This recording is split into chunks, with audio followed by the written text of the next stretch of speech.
I know everybody just finished watching the Falcons and the Eagles game. It was the first game of the year, the kickoff game. The Eagles got their trophy. The Falcons were trying to get revenge from last year's defeat in the divisional round of the playoffs. So in this video, I'm going to break down what happened in the game, what I thought about it, and what everybody should think about both teams going forward. We're starting right now.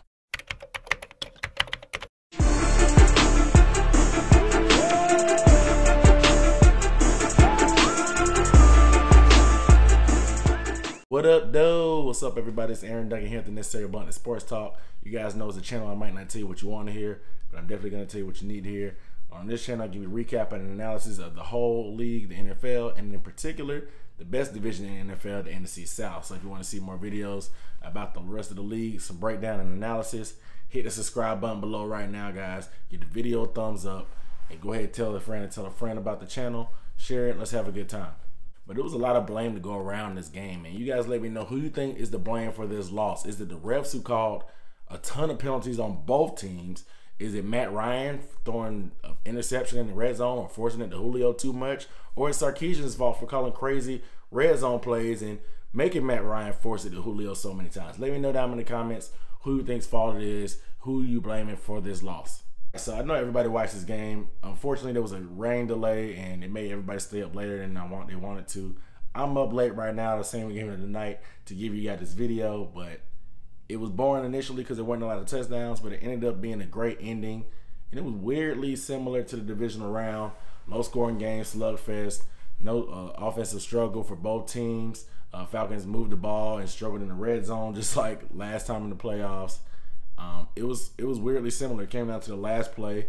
The Falcons were down by a touchdown at least. They needed a touchdown to win, just like last year when they were down 15-10, and it came down to fourth down. The ending was the same, unfortunately, for the Falcons, and it's just crazy, man. But the fact that it was the same end zone too that their play was in, they actually threw it to Julio on the last play. Also, it was weird, man. I don't like to. You can't really write a script. People like to say the NFL is rigged, but you really couldn't write a script for how this game ended up being. It was a crazy game, as boring and lack of points and scoring that it had. The Falcons defense played very well. Like, they held Nick Foles to 117 yards. I put out there earlier that I didn't believe in Nick Foles. I thought he was a phony. I thought they should have traded him while his value was high, because the more he plays, the more teams will realize that he kind of just got hot like he's done before when he went for 27-2. That one season, and I really don't believe in Nick Foles. The defense that the Falcons had, which was top 10 last year, they looked pretty stout again. They held up against the run earlier. They're built for speed. I mean, the Eagles' O-line is awesome.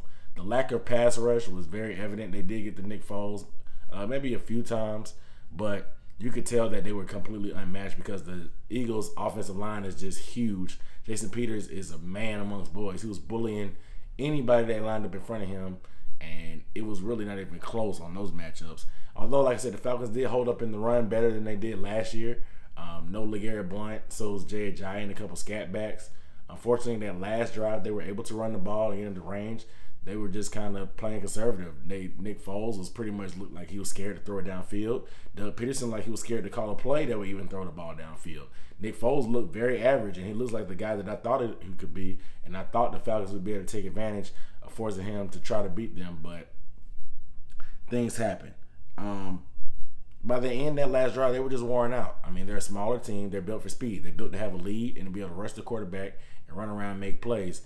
These guys did make plays most of the game, but like I said, once the Eagles started just leaning on them and started bullying them a little bit down the stretch, they were able to run the ball when they wanted to, and you could just kind of tell that the air was going out of the Falcons defense. They just couldn't take it that much longer. It was just a matter of how much time was going to be left by the time that the Eagles actually scored that final touchdown or field goal, whatever it was going to be.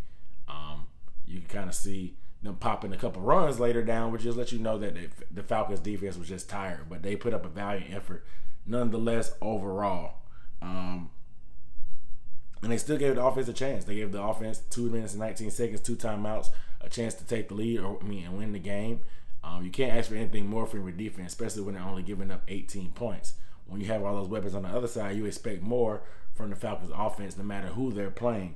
The Eagles D-line, like I said, it dominated the whole game. The last drive, Ryan, I think it was 11 plays. I think the last drive of the divisional game was 14 plays. Of course, there was a couple extra plays because of the penalties down the stretch. However, Matt Ryan couldn't really set his feet the whole last drive. Like, everything had to come out early. If you saw him on the many times that he tried to throw to Julio, a lot of times Julio wasn't even looking by the time Matt Ryan threw, because Matt Ryan couldn't afford to wait on Julio to turn around because the pressure was in his face. Matt Ryan had that bad pick in the red zone trying to force it to Julio, which was pissing me off. And Matt Ryan just didn't play great. He seemed like all offseason, they were trying to figure out how to get the ball to Julio in the period and how to get the ball to Julio in the red zone. And they went OD on it. They gave him 19 targets. I think Matt threw 43 times or something like that, which is ridiculous. That was his first time throwing less than 50%. Less than 50% in like the past 10 years, maybe, or something like that. I don't know. It was a crazy stat. And I saw another stat that Matt Ryan's only 1 for 20 throwing to Julio in the red zone on his targets, which is a ridiculous stat for a receiver that good. Julio had a beast game everywhere else. He had a ton of yards, like 10 catches, 170-something yards.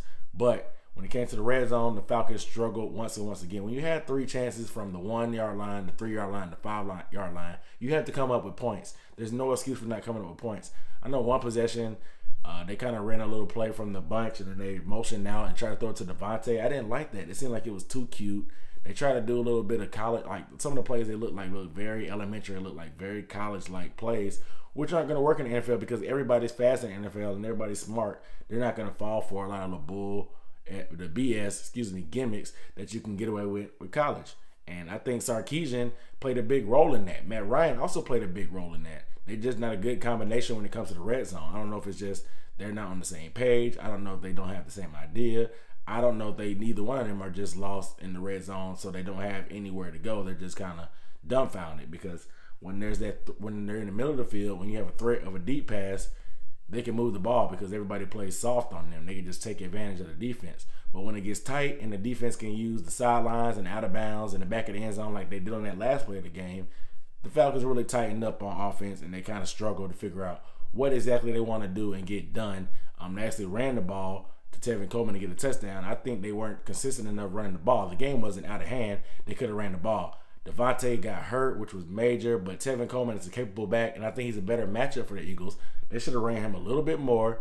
I think Devontae had like 19 yards. No, I think Tevin had like 19 yards. Devontae had like 30-something or 50-something, something like that. It wasn't a great day running the ball. There was a lack of balance. DQ, he's not an offensive coach, but he definitely went into the game saying that the main thing he wanted to do was balance. Another thing he wanted to do was turnovers. They got the turnovers. They won the turnover battle 2-1. However, the balance was non-existent. They run the ball. They struggled to run the ball. They struggled to pass the ball, but they actually did pass the ball. I think Julio had 10 catches. Nobody else really had anything remotely close to that. I think the next highest person had maybe 3 catches. Where was Sanu? Calvin Ridley had 0 catches. Like, what was going on there, man? Like, it seemed like every time they would just try to throw screens to the running back. Sarkisian's play call was basic. Matt Ryan's execution was basic. You could tell the heat was getting to him and bothering him. Like I said, all the talk about the red zone they did in training camp and offseason, they didn't want to play anybody in preseason. This is what happens. They look out of sync on a lot of different stuff, and this is what happens in the first game of the season. Offenses are going to struggle, especially when you're going against a great defense, because a lot of you guys aren't doing anything but practicing together. You don't have a lot of game action to get in rhythm with. But yeah, a DQ, he came out in the first drive. I can't be mad at him. He came out in the first drive and wanted to make a statement. Like, this is not like last year. We're going to come out, go for it on 4th and goal, get a touchdown, make a statement. No, they tried to run it outside. They got stuffed. And it was really just kind of disheartening and deflating, but it was hard to come back from that. The bad thing about this game overall is because there were a ton of penalties. This is the most penalties the Falcons have had since 1990. I don't know what the refs were on. I don't know if they were just forgetting that it wasn't preseason anymore and they don't have to call everything, but there was a ton of penalties. Some were deserved, of course, but a lot of them were pretty bogus and didn't have to be called. I'm still iffy on the roughing the passer calls when they drive a guy into the ground. I'm still confused about the catch rule because we had 2 different sides of it. Julio had a drop, but Hooper had a catch, and it was all over the place. But the main thing I'll take away from this is you lose once on the scoreboard, but you lose guys to injury. Keanu Neal went down twice with injuries that weren't even contact. He just kind of hurt his knee and went down twice. Devontae Freeman hurt his knee. He was kind of out of the game. I'm not exactly sure what happened to him. We'll probably figure out later on in the week, next week, what's going on with him. Tack McKinley went down twice. He might have just had cramps, but the Devontae and the Keanu Neal injuries hurt. Casey had a great preseason, and he made a great play during the game too. So it's not going to be a huge drop off there, but you're going to miss Devontae. Definitely, he's your bell cow guy. He's getting paid the big bucks. Tevin is definitely capable though. But like I said, they have 2 back-to-back division games coming up. Fortunately, the next 3 games are at home. They got the Panthers next week on a mini bye week with 10 days to play. Then they have the rivalry with the Saints coming after that. These guys can't afford to lose both these games. They lose both these games, it's going to be a long season, and it could be over because the NFC is very, very tight. And if you go down in the division, you drop 2 division games, not to mention the interconference game with the Eagles, you're going to be in trouble. However, I don't know, man. You guys let me know down below in the comments what you thought about the game.